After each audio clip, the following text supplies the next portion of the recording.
A fraude é dinâmica e os fraudadores sempre encontram novas formas de cometer crimes. Neste episódio do ClearCash, nós vamos contar os casos mais curiosos que já barramos aqui na ClearSale. Prevenção de risco, inovação, tecnologia e tudo que há de importante para mover o ecossistema digital. Fique ligado porque está começando o ClearCash, o podcast da ClearSale. Eu sou Jéssica Lima, jornalista da ClearSale, e para me ajudar nesse assunto, eu estou aqui com Caio Macedo e o Tarcísio Lima, que são da nossa área de investigação. Sejam bem-vindos. Vou pedir, por favor, para vocês se apresentarem e contar um pouquinho o que é a área de CIVAR. Bacana. Bom, contando sobre CIVAR, é uma célula hoje na ClearSale responsável por concentrar todo o chargeback e realizar a curadoria. Dentro dessa estrutura nasce o núcleo de estudos, que é onde está alocado a equipe de investigação. Dito isso, me apresentando também, a gente quer agradecer o espaço de fala, representando a equipe de investigação, antes de mais nada, agradecer pelo convite. A gente que vem lidando com fraudes complexas ultimamente, então a gente separou alguns casos curiosos para contar. Eu estou nesse segmento da fraude desde 2013, então eu tenho essa bagagem aqui. Na ClearSale, eu estou desde a existência da equipe de investigação, então a gente acompanhou vários momentos da equipe de investigação e a sua evolução. Muito obrigado, Jéssica, por convidar a gente. Estou muito feliz de estar aqui hoje com meu colega Tarcísio para a gente falar sobre fraude, com você também, com esse espaço. Trabalho na ClearSale desde 2017, então tive bastante crescimento aí nos últimos anos. É muito bom aqui estar com vocês para falar sobre um assunto tão importante aí para o brasileiro médio. Bom, vocês têm vários casos super curiosos para hoje, né? Mas para começar nosso papo, vamos falar primeiro sobre como funciona o esquema de fraude com objetos cobertos por seguro, como, por exemplo, joias e eletrônicos.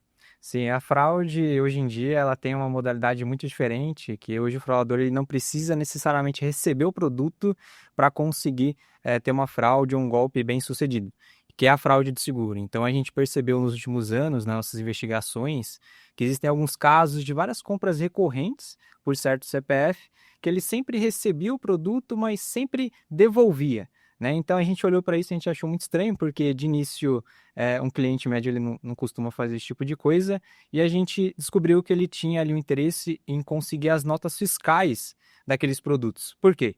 Porque se ele tem um seguro que cobre eventuais ali produtos que ele consegue portar na rua, então celular, joias, acessórios, esse tipo de coisa, ele consegue posteriormente fazer um boletim de ocorrência falso.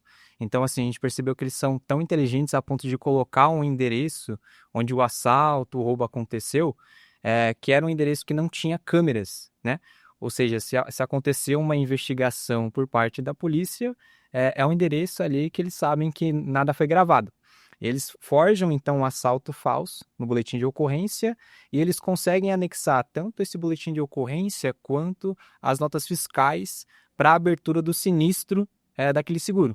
Então, assim, a gente percebeu que a fraude no e-commerce, no varejo, ela não acontece para fins de adquirir o produto, mas também a nota fiscal para depois receber ali o ressarcimento por parte do seguro. Porque esse tipo de fraude realmente só um time especializado para conseguir barrar, porque é muito difícil realmente você até saber que algo desse tipo acontece, Continuando o nosso papo aqui, tem fraudador explorando até a fé do outro, Vocês podem contar pra gente como que eles estão fazendo isso?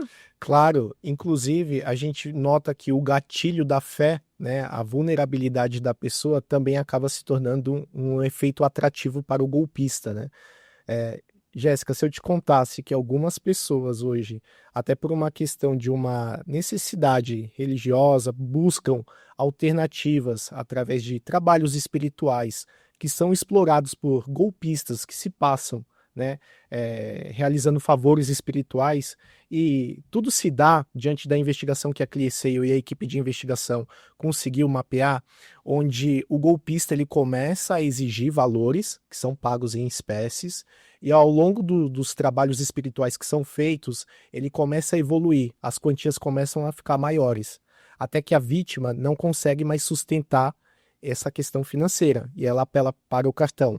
né? E ela começa a fazer transações que ela não vai obter esses produtos e sim um fraudador, ele que vai ficar em posse deles, né?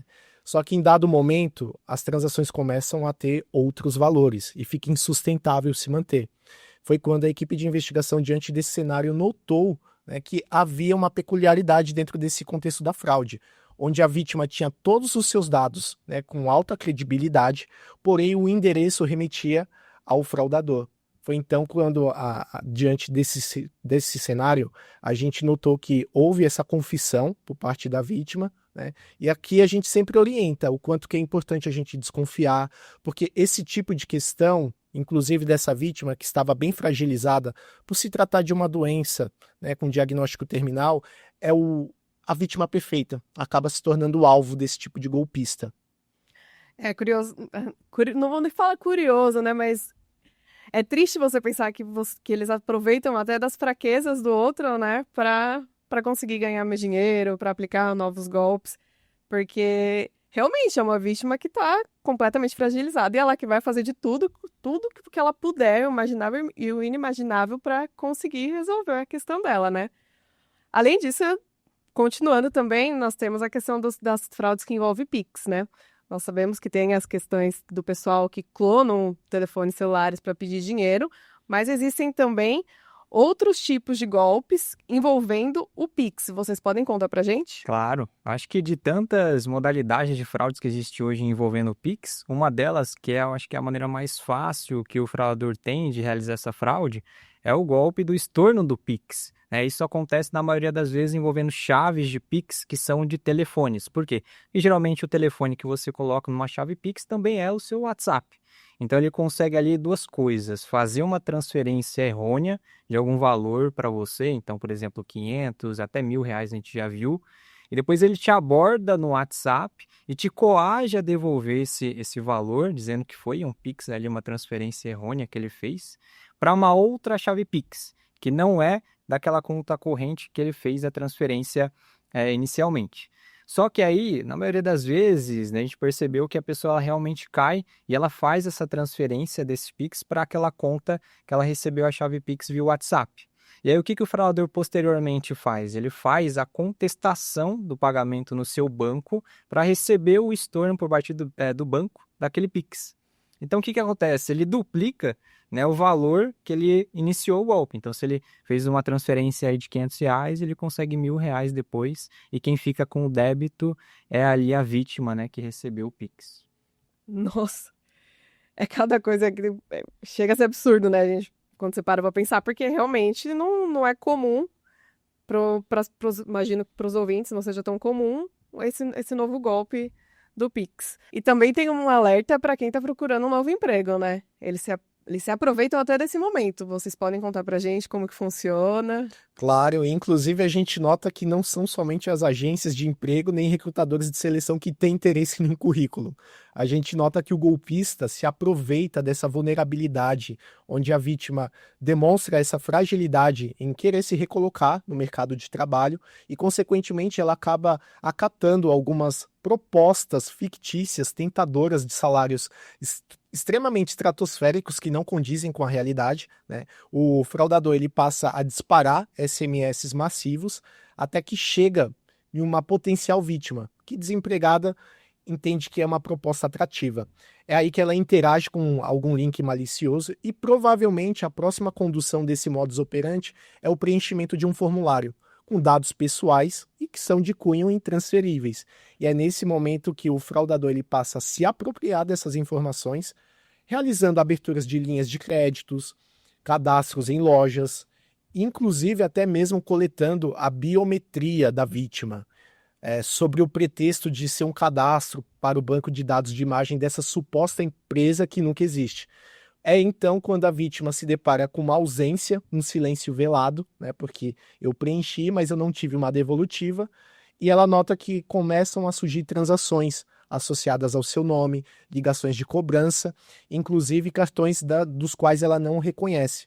Por isso que é muito importante, e a gente deixa esse recado sobre a relevância de desconfiar de qualquer proposta tentadora ou de cunho duvidoso, verificar principalmente o canal de atendimento onde você está se candidatando, se é uma rede que oferece uma credibilidade, se é um perfil que tem um renome no mercado. Isso é muito importante para não se tornar um atrativo na fraude. E para fechar o nosso episódio, até fazendo um gancho aí com a questão do trabalho, os fraudadores também agora estão empreendedores, né?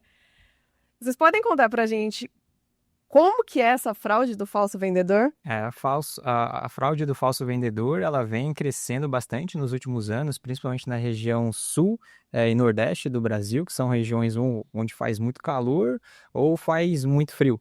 Então isso acontece bastante no ramo de refrigeração, a compra de ar-condicionado. Então ela pode acontecer de duas formas, né? O fraudador ele pode ter um ponto físico onde ele realmente tem um CNPJ que vende ar-condicionado, principalmente ali com preços mais atrativos, mais baixos do que comparado ao mercado, né? Mas também pode acontecer via sites que também tem ali o CNPJ da empresa.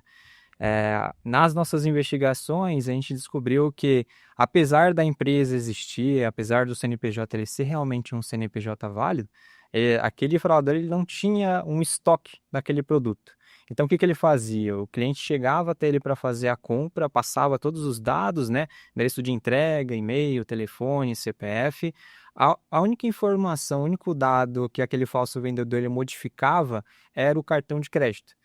Na maioria das vezes, os clientes pagavam ele via transferência à vista, né? Então, ele vendia bastante para empresas ou pessoas ali que tinham um poder aquisitivo maior. Então, ele recebia esse pagamento e, posteriormente, ele fraudava varejos, né, tanto do e-commerce quanto em lojas físicas, o ar-condicionado. Ou seja, como ele fez uma fraude, ele adquiriu um produto de forma ali, criminosa, ele não pagou por esse produto, mas ele recebeu por parte do cliente. E eles se tornaram tão bons em fazer esse tipo de fraude que eles querem realmente que o cliente receba o ar-condicionado, para que eles comprem de novo com ele. Isso vem acontecendo bastante nos últimos anos, é uma fraude que a gente precisa se proteger, mas que no final das contas o cliente ele realmente sai com o produto, né? Quem fica ali com o débito é a loja. Então a loja ela tem que ali trabalhar com medidas defensivas, preditivas também, para se proteger contra o fraudador que trabalha com a fraude aí de falso vendedor. Isso mais uma vez mostra o quanto é importante contar com uma empresa que vai olhar para você com carinho e cuidar dessa questão das fraudes, né? E eu acho que, assim, para fechar mesmo, tem uma pergunta que eu não posso deixar de fazer. Qual a dica que vocês dão, tanto para as pessoas quanto para empresas, nessa questão de segurança? Quando a gente fala no aspecto de segurança, desconfiar nunca é um exagero. Então é muito importante ter um olhar atento e crítico, entendendo propostas que parecem muito tentadoras, que na verdade podem ser convites para aberturas de fraudes. Então a gente recomenda sempre observar todo o contexto onde foi inserida a solicitação de dados, para quem está sendo repassado essas informações, se há alguma credibilidade por esse canal de solicitação. A gente recomenda também buscar maneiras de monitorar as suas linhas de créditos, o seu CPF, fazer um registro no Bacen pelo Registrato, entendendo se há alguma abertura transacional, linha de crédito ou empréstimo associado ao nome da vítima. Isso é muito importante. Assim como a gente recomenda também evitar clicar em links maliciosos e de cunhos desconhecidos, principalmente de mensageiros como SMS ou abordagem um tanto quanto suspeita pelo WhatsApp. Acho que a nível institucional, né, envolvendo aí CNPJs e empresas, conhecer o seu ramo de negócio, conhecer como funciona a fraude para o seu ramo é essencial. Você só vai conseguir fazer isso com antifraude. Então, a gente vem fazendo um trabalho, né, de cada vez mais conhecer ali o comportamento humano do fraudador, que o fraudador ele é especialista no comportamento humano. Então, quanto mais a gente entende sobre ele, mais a gente entende sobre fraudes, e mais a gente consegue munir e criar defesas, tanto automáticas quanto ali mais ligadas ao comportamento humano, para impedir ali que o fraudador ele realize esses golpes e consiga fazer o que ele tem feito nos últimos anos. É muito importante estar sempre um passo à frente das fraudes e dos riscos. E contar com a ClearSale é a garantia que sua empresa sempre estará segura e que a vida digital do brasileiro se tornará simples, segura e justa. Meninos, muito obrigada pela participação.